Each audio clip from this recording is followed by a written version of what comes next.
नमस्कार। चलिए आज सुनते हैं एक बहुत ही मजेदार कहानी। ये कहानी हमें बताती है कि कैसे समझदारी यानी कि बुद्धि बड़े से बड़े खतरे को भी धूल चटा सकती है।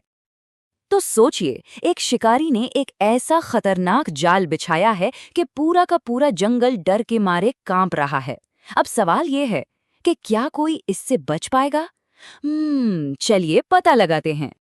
तो अब कहानी में एंट्री होती है हमारे हीरो और विलेन की।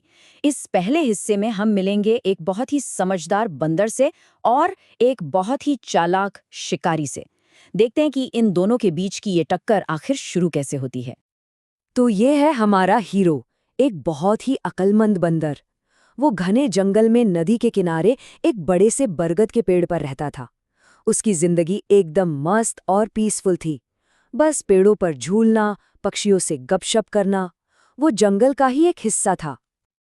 और अब आता है हमारा विलन, शिकारी।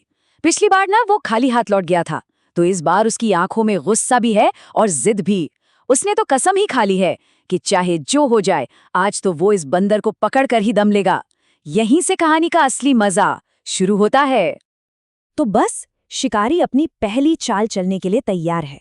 उसका प्लान काफी सीधा साधा है, पर सवाल ये है कि क्या ये प्लान हमारे स्मार्ट बंदर के सामने काम करेगा? शिकारी का प्लान एकदम सिंपल है।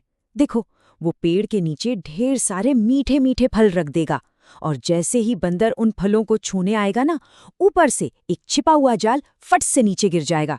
शिकारी को तो पूरा यकीन था कि ये तरकीब पक्का काम करेगी। लेकिन यहीं तो हमारे बंदर की समझदारी काम आती है। वो लालच में आके सीधा कूद नहीं पड़ता, नहीं, वो रुकता है, सोचता है और पूरे सीन को एनालाइज करता है। उसे फौरन समझ आ जाता है कि दाल में कुछ तो काला है। ये होती है असली बुद्धिमानी। और फिर देखिए क्या होता है। बंदर ने खुद को जरा भी खतरे में नहीं डाला। उसने बस एक सूखी टहनी उठाई और फलों पर फेंक दी, और धड़ाम, खाली जाल नीचे आ गिरा। शिकारी का पहला प्लान पूरी तरह से फ्लॉप। अब शिकारी का गुस्सा तो 7वें आसमान पर पहुंच गया है। अपनी हार से वो तिलमिला उठा है। तो अब वो वापस आया है एक और भी खतरनाक और भी चालाक प्लान के साथ। और पता है इस बार खतरा कैसा है? अदृश्य, इनविजिबल। इस बार शिकारी ने जो जाल बिछाया है वो कोई मामूली जाल नहीं है। ये पारदर्शी है, मतलब ट्रांसपेरेंट, आर पार दिखने वाला, बिल्कुल अदृश्य। और यही बात इसे पहले वाले जाल से कई गुना ज्यादा खतरनाक बना देती है। कोई भी बेचारा जानवर अनजाने में इसमें फंस सकता था। और पता है, यही वो पल है जो इस कहानी को खास बना देता है। हमारा बंदर सिर्फ अपनी जान बचाने की नहीं सोच रहा, वो सोच रहा है पूरे जंगल के बारे में। यहाँ वो सिर्फ एक चालाक जानवर नहीं, बल्कि एक हीरो बन जाता है, एक रक्षक। तो ठीक है, खतरा तो पहचान लिया, अब बारी है उसे नाकाम करने की। चलिए देखते हैं कि कैसे बंदर अपनी अक्ल का इस्तेमाल करके एक इतना सिंपल लेकिन इतना शानदार आइडिया निकालता है। इस प्लान की खूबसूरती इसकी सादगी में है। देखिए, कोई लड़ाई झगड़ा नहीं, कोई ताकत का इस्तेमाल नहीं, बस कुछ सूखे पत्ते और छोटी छोटी टहनियां। बंदर ने उन्हें हवा में उछाला, और जैसे ही वो उस अदृश्य जाल से चिपके, पूरा का पूरा खतरा सबके सामने आ गया। कमाल का आइडिया है ना? जंगल के बाकी जानवर जो अब तक डर से सहमे हुए थे, वो ये देखकर हैरान रह गए और बहुत खुश हुए। सब के सब बंदर की समझदारी की तारीफ करने लगे। ये बात साफ हो गई कि कैसे एक की अक्लमंदी पूरे समाज को बचा सकती है। अब कहानी आ पहुंची है अपने क्लाइमैक्स पर।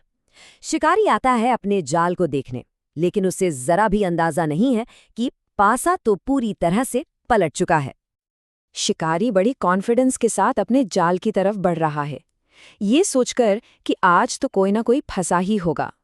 लेकिन वो एक छोटी सी बात भूल गया था, अपने ही बनाई हुई एक डिटेल्ड जाल के किनारे लगे हुए कांटे। और बस यही छोटी सी भूल उसकी हार की वजह बनने वाली थी। और फिर वही हुआ जिसका अंदेशा था। जो गड्ढा उसने दूसरों के लिए खोदा था, वो खुद ही उसमें गिर गया। उसका अपना ही पैर कांटों में ऐसा फंसा कि वो डर के मारे चीखता हुआ जंगल से भाग गया। कहते हैं ना, जैसा करोगे वैसा भरोगे। और उस शाम पूरे जंगल में जश्न का माहौल था। हमारा बंदर अब सिर्फ एक चतुर बंदर नहीं था, वो सबका हीरो बन चुका था। जब दूसरे जानवरों ने कहा कि तुमने सिर्फ खुद को नहीं, हम सबको बचाया है, तो कहानी का मैसेज और भी गहरा हो गया। तो इस पूरी कहानी का निचोड़ क्या है? दो बहुत जरूरी बातें हैं। पहली कि जल्दबाजी में नहीं बल्कि ठंडे दिमाग से सोच समझकर उठाया गया कदम ही बड़े से बड़े खतरे को मात दे सकता है।